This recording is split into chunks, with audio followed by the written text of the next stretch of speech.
Hello friends, welcome to Make Money While You Sleep community and channel. My name is Varun and today we are going to learn about iron condor strategy in options. This is a market neutral and a defined risk strategy and we will try to understand how it works.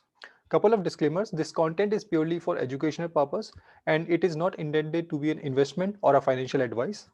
So before we try to learn about iron condor strategy, couple of option basics for those who are completely new to options and who have not watched my previous videos.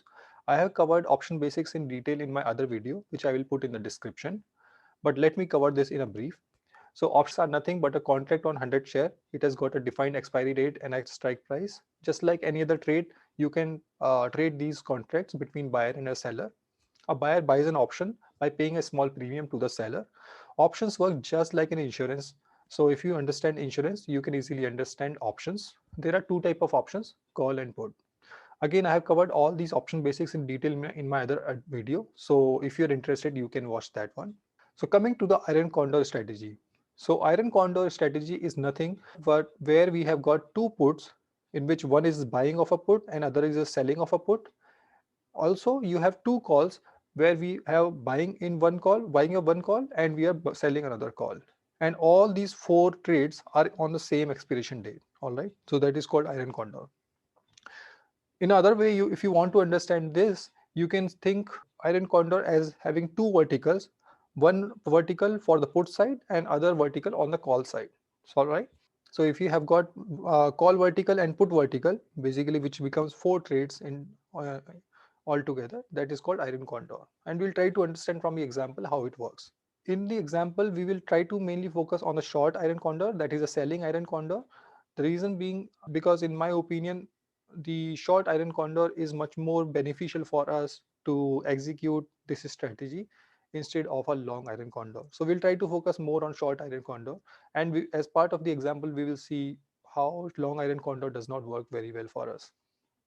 So short iron condor is a defined risk and a neutral strategy which pays off if the stock moves in a given range, all right, or it does not move too much. In terms of a graphical representation, this is how a short iron condor looks like. So you can see you have a long put strike here, you have a short put strike over here. This is a price line, and then you have short call strike here and you have long call strike over here. So if you have got placement of these four strikes like this, that makes a short iron condor, and your price of the stock should be in within this range, the green box, so as to be profitable. But if it moves out of it, then it will make you losses, and we'll try to understand what will be our max loss and max profit in short iron condor. So coming to iron condor example, I have tried to put an example on Apple, and I've tried to put this is a selling of iron condor and this is a buying of an iron condor.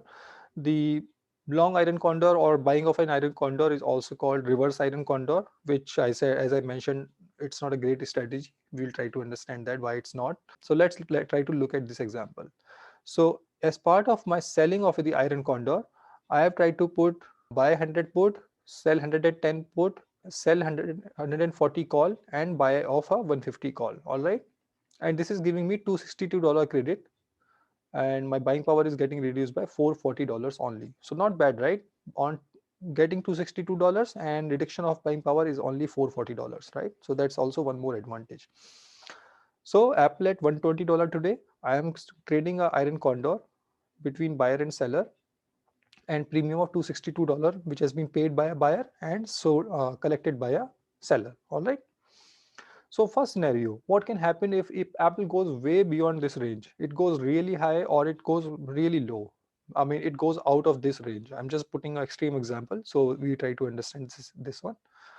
um, so if that happens, because buyer has bought this insurance so as to avoid all that, all those situations, buyer is going to win in this situation, and he's going to get paid according to the difference in the range of that buy put or sell put, or buy call and sell call. Depending on that, he's going to make that money.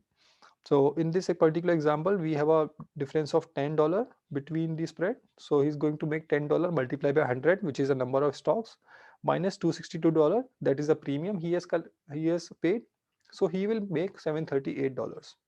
as a max profit. All right, this is a maximum profit a buyer can make in any scenario. All right, and if buyer is winning there, seller is going to lose that amount of money. Now scenario 2, what will happen if Apple remains within the range of 110 and 140? So 110 is a sell put range and 140 is the sell call range. All right, so in this particular scenario, buyer is not going to any money because he has lost his bet. He was expecting that either stock will go above this range or below this range, but it did not happen. So seller is going to win this particular scenario and he will keep the whole premium.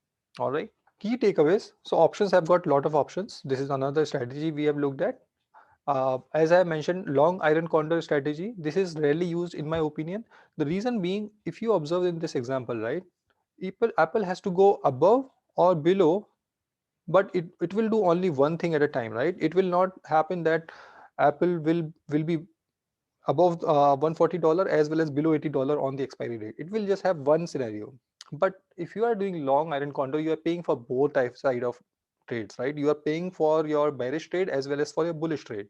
In my opinion, it's not a great strategy because if you are speculative and you are directional about a trade anyway, right, you will take one kind of direction. Either you are bullish about a trade or you are bearish about a trade. You wouldn't want to play both side of the trades, right? So that way it is not a great strategy. If you are really bullish about a trade, either buy a call or you buy a call vertical, right, rather than buying a call vertical as well as put vertical. So coming to the short iron condor, this is where iron condor becomes really good strategy, and which is what we want to utilize for our trading purpose.